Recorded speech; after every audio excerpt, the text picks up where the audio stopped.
아무래도 이번 주 가장 많이 또 화제가 될 것이 삼성전자의 실적이 아닐까 싶습니다. 이거에 따라서 시장에 대한 방향성까지 지금 체크가 되고 있는 상황이라 실적에 대해서 많은 분들이 궁금해하시고 과연 시장이 얼마가 나왔을 때 어느 정도로 받아들여서 삼성전자의 주가와 함께 시장이 더 추가 상승할 것인가 궁금하실 것 같은데요. 오늘 현대차증권 노근창 리서치 센터장과 함께 이 부분 짚어보도록 하겠습니다. 안녕하십니까? 네, 안녕하십니까? 안녕하세요. 실적을 본격적으로 얘기하기 전에 이렇게 반도체에 대해서 네. 저도 여러 전문가와 얘기를 하다 보면 네. 약간 그러니까 언젠가 회복되는 건 모두가 동의는 하는데 네. 그 시기에 있어서는 약간 결이 다르더라고요. 예. 센터장님은 언제쯤으로 보세요? 일단 가격적인 관점에서 보면 내년 최소한 상반기에는 가격이 반등할 것 같아요. 예. 특히 서버 디램 같은 경우에 제 지금 수급이 안 좋은데 서버 디램까지도 내년 2분기에는 고정 가격이 반등할 것 같고요. 네. 그러면 상대적으로 수급이 좋은 PC 디램 같은 경우에는 계절적 비수기이긴 하지만 내년 1분기부터 가격이 소폭이나마 반등할 가능성이 있습니다. 그래서 올해 내에 고정 가격이 반등할 가능성은 적지만 앞으로 3개월 이내에 고정 가격이 반등할 가능성이 있기 때문에 반도체 업황에 대해서는 비관적으로 볼 필요가 없을 것 같고요. 예. 최근 들어서 디램 익스체인지나 이런 쪽에서 내년에 빚 성장이 최근 들어서 제일 저조할 거라고 얘기를 합니다. 가장 큰 배경은 역시 제조업체들의 일부 감산이 있는데요. 근데 그럼에도 불구하고 빚 성장이 적은데 실질적으로 이제 수요 성장은 어느 정도 공급 성장의 빚은 적어도 수요 수준에서는 성장할 수밖에 없기 때문에 결국 그게 이제 메모리 가격 상승을 유도하지 않을까 그렇게 보고 있습니다. 우리가 너무 그냥 기계적으로 3분기 저점이고 4분기부터 좀 좋아지지 않겠어? 라고만 계속 얘기를 하다 보니까 좀 여기에 매몰되는 경우도 있는데요. 가격 측면에서는 내년 상반기 초에 좀 반등이 나올 수 있지 않을까 또 얘기를 해주셨어요. 여기에 따라서 또 반도체 관련주들의 실적도 다시 한번 좀 개선되길 바라보도록 할 텐데요. 반도체뿐만 아니라 요즘에 또 얘기 많이 되는 것은 저희가 앞에서도 잠깐 소개를 했습니다만 갤럭시 폴드에 대한 겁니다. 네. 사실 삼성전자가 언제 휴대폰 10,000대에서 30,000대 팔아서 좋아했습니까마는 그래도 네. 완판이라는 네. 그리고 한번 아픈 기억이 있다 보니까 예, 예. 이번에 반응은 좀 좋은 것 같아서 앞으로 향후 삼성전자에게 있어서 폴더블 시장 좀 어떻게 보십니까? 사실 첫 술에 배부를 수 없고요. 당연히 지금보다는 훨씬 더 얇은 제품이 나올 거고 특히 힌지 사이즈가 얇아지면 이렇게 떠 있는 현상이 좀 줄어들 겁니다. 네. 그리고 제가 알기로는 메커니즘도 이렇게 단순하게 가로로 접는 거에서 좀 변화가 있을 것 같고 그래서 2020년에는 한 2개 모델 정도가 나오고 또 일부 모델은 우리 갤럭시 노트처럼 예. S펜이 장착이 돼서 좀 더 다양한 사용자 경험을 제고시킬 것 같습니다. 그래서 예. 내년은 당연히 올해보다 좋아질 거고 저희가 협력사들을 점검해봐도 올해보다는 캐파가 최소한 몇 배 이상 증가하는 그런 거는 점검이 했기 때문에 2020년에 좀 더 기대치를 높여야 될 것 같고요. 이 하드웨어라는 거는 시간이 지나면 상당히 완성도는 올라가는 거는 절대선입니다. 예. 한 번도 변하지 않는 거고 시간이 지나면 문제점을 개선시키기 위해서 노력할 거기 때문에 오히려 본격적인 실적은 내년에 좀 기대를 해야 되고 특히 삼성이 최근 들어서 특히 스마트폰이 포함된 IM 사업부 영업이익이 연간 10조가 안 나오는 그런 네. 상황입니다. 영업이익 기준으로.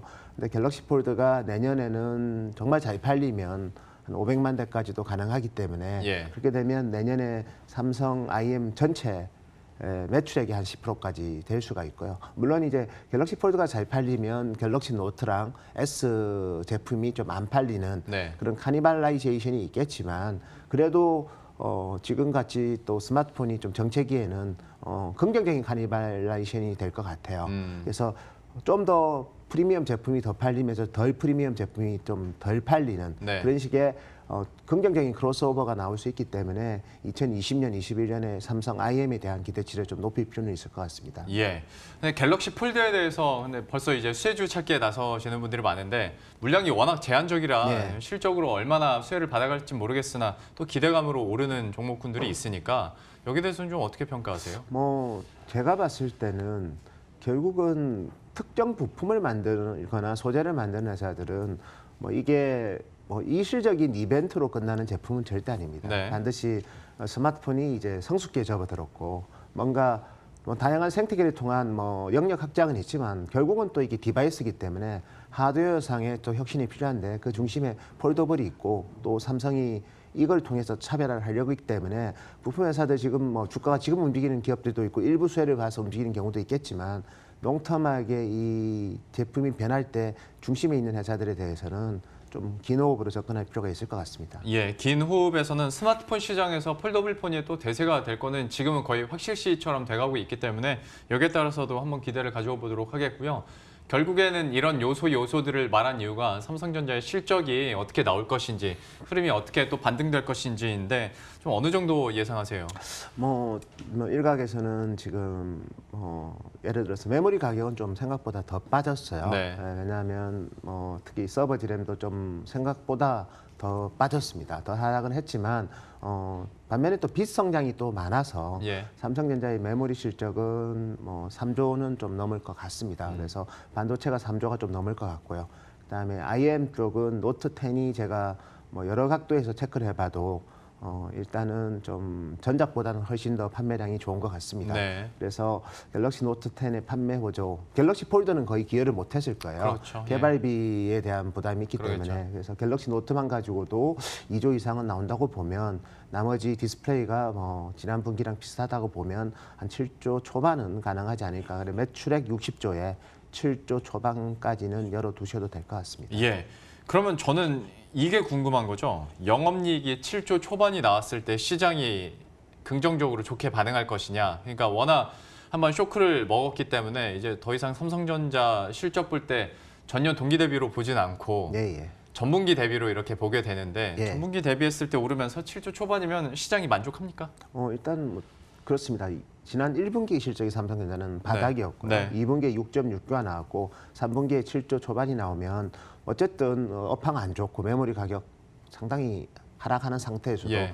1분기를 바닥으로 실적이 회복되고 있다는 거는 상당히 긍정적으로 볼 것 같은데 음. 문제는 이제 주가도 같이 움직였다는 거죠. 그렇죠. 그래서 예. 반도체 경기랑 갤럭시 폴드에 대한 또 기대감 때문에 주가가 선제적으로 좀 미리 반등했기 때문에 7조 예. 초반이 나오면 그냥 주가가 지금 주가를 조금 유지시켜주는 역할이고 이것 때문에 주가가 급등하고 그러지는 않을 것 같습니다. 그러면 어떤 실적을 떠나서라도 만약에 업황이 좋아지거나 시장 전체를 외국이나 기관이 사지 않더라도 그래도 대장주에 대한 매수세가 들어온다면 5만 원 선을 좀 뚫고 올라갈 수 있지 않을까라는 기대들도 지금 있거든요. 예, 그리고 삼성전자가 5만 원을 뛰어넘으면 이번 게 지수도 같이 딸려 올라갈 수도 있는 거고. 좀 여기에 대해서는 어떻게 보십니까?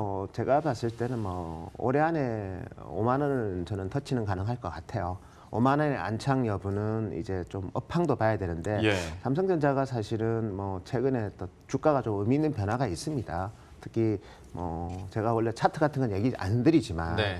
어쨌든 장기 이동 평균선도 좀 뚫어버렸어요. 예. 그래서 뭔가 새로운 역사에 대한 수급적인 그런 기대치가 분명히 있는 건 맞는 것 같고요. 근데 이제 메모리 사이클은 우리가 경험을 했고 이번에 다시 5G랑 또 특히 추가적인 데이터 센터 투자에 대한 기대감이 있어서 내년부터는 반도체 업황은 좋아질 건데 반도체 업황만 가지고는 정말 새로운 역사적 주가를 만들려면 조금 한계가 있습니다. 왜냐하면 이건 사이클 산업이기 때문에. 그래서 예.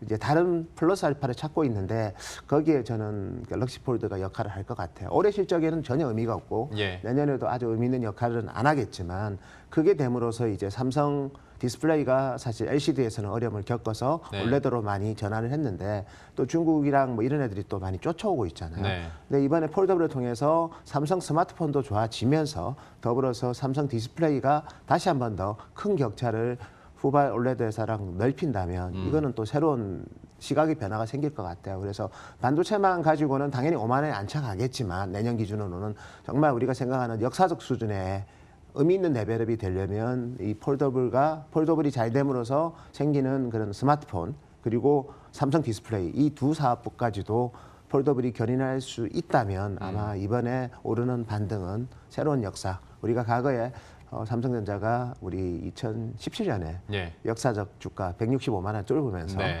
사실은 거의 300만 원 갈 뻔했지 않습니까? 예. 이번에 움직임도 단순한 반도체 경기로만 본다면 제가 봐도 반등은 하겠죠. 5만 원에 안착하겠지만 6만 원 이상 가려면 또 새로운 플러스 알파가 필요합니다. 예를 들어서 지금 5만 원 뚫는 게 저는 큰 의미는 없다고 봐요.